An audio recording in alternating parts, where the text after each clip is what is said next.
Hello. I am very pleased to introduce our speaker, Isabella Miller. She is the daughter of Galen and Gina Miller. Isabella is a 17-year-old junior student at May River High School. She's an honor student at her school, and she founded the Diversity and Inclusion Club. For several summers, she has studied in various institutes that have taught her about the history, the politics, and the culture of social justice. Isabella, please come share our thoughts with us.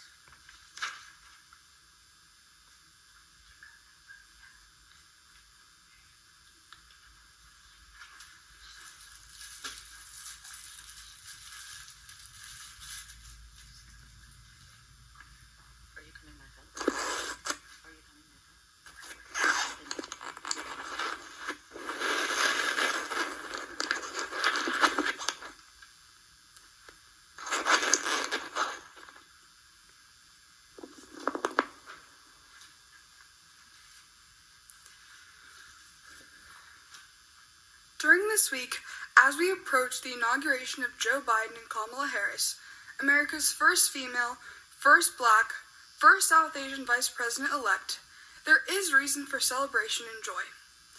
As a young woman of color, I'm committed to and energized by the promise of diversity in government. Diversity helps ensure that no one is examined from only one narrow viewpoint. It encourages politicians to seek out points of view from people who have different experiences in life. And that's important if we truly want to realize Dr. Martin Luther King's dream of a country that's no longer plagued by racism and social injustice. But how far have we really come since Dr. King stirred the nation with his I Have a Dream speech? And how far do we still have to go? More importantly, do we Americans even share the same dream? I'm not so sure, because nearly 6 decades later, we are still living with and dying from racism. We have much more work to do. I stand before you as a 17-year-old biracial young woman. From my mother's side of the family, I've gained my Italian heritage. On my father's side, I hail from one of the largest native Gullah families here on Hilton Head. I'm equally proud of both, and I value my parents' courage in choosing to marry at a time when it was socially taboo to do so. I come from strong people who've raised me to celebrate my history and define my future. You may know that pursuing social justice has been central to my life.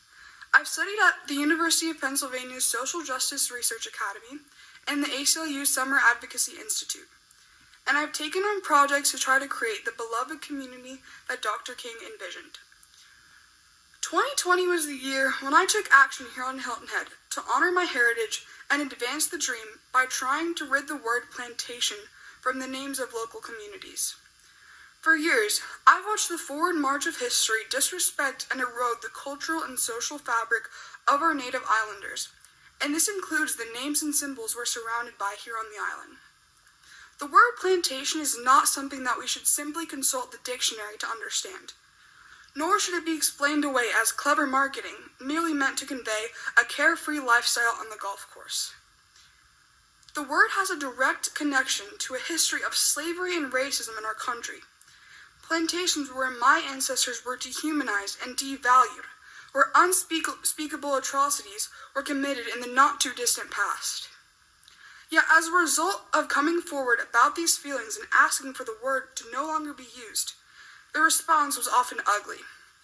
Let me give you a taste of some of the comments on social media. We were told not to take up space.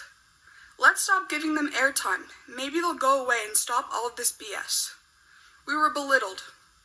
We won't be able to buy black paint soon. And you know those beaches have no black sand. We have racist sand. We were insulted. How absolutely stupid. What a bunch of idiots. And we were told to leave the country. Move then and go back to Africa. In the face of such hatred and hostility, we continued our impassioned pleas.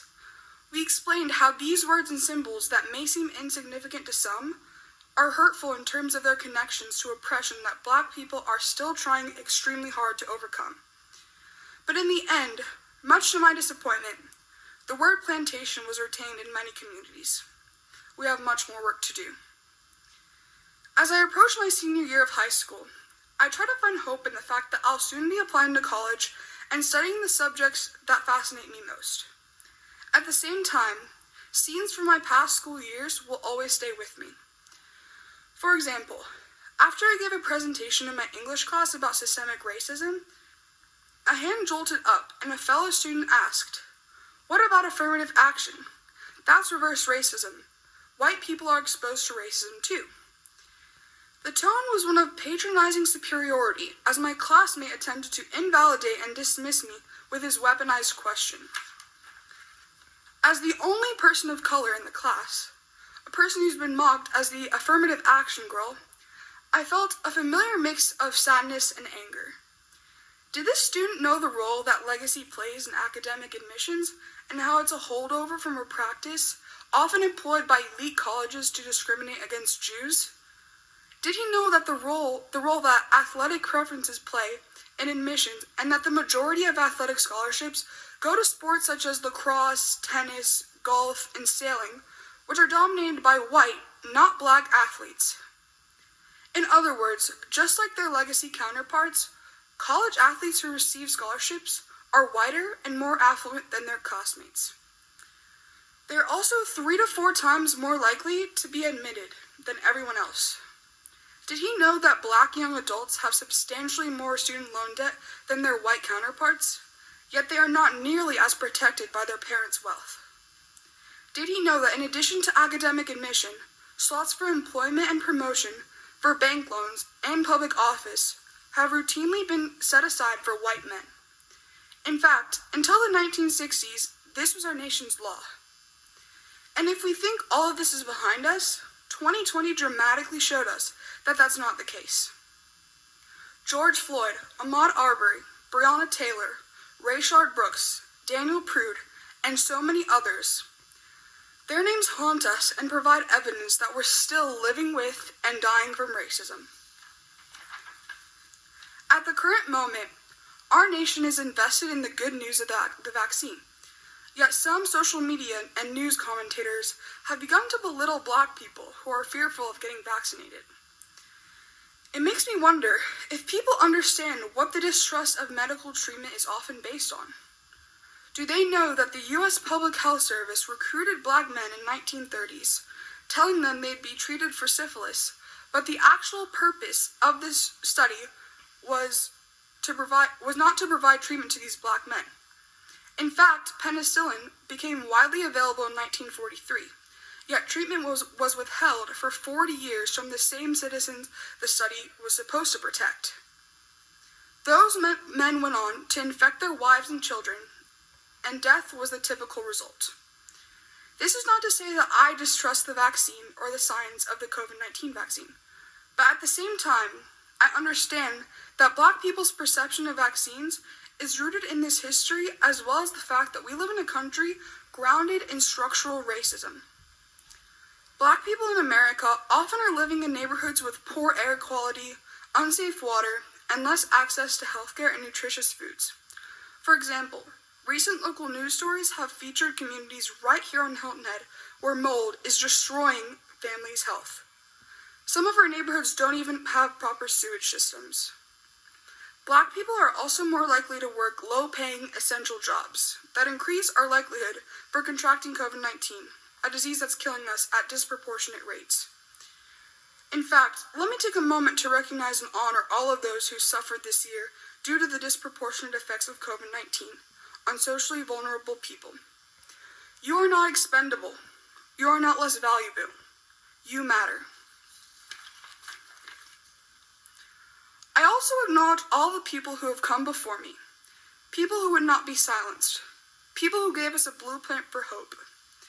Dr. King and John Lewis, yes, but also the everyday people who've worked hard to advance this nation's core of equality and demand an end to injustice. We cannot forget those upon whose backs we're building a better tomorrow. So as we experience this momentous week, I once again cling to hope and seek out joy. But I do so with an understanding that in order for us to realize Dr. King's dream, we must acknowledge the racism that still exists, and we must work together to actively dismantle it. Otherwise, we will continue to live with and die from racism. Thank you.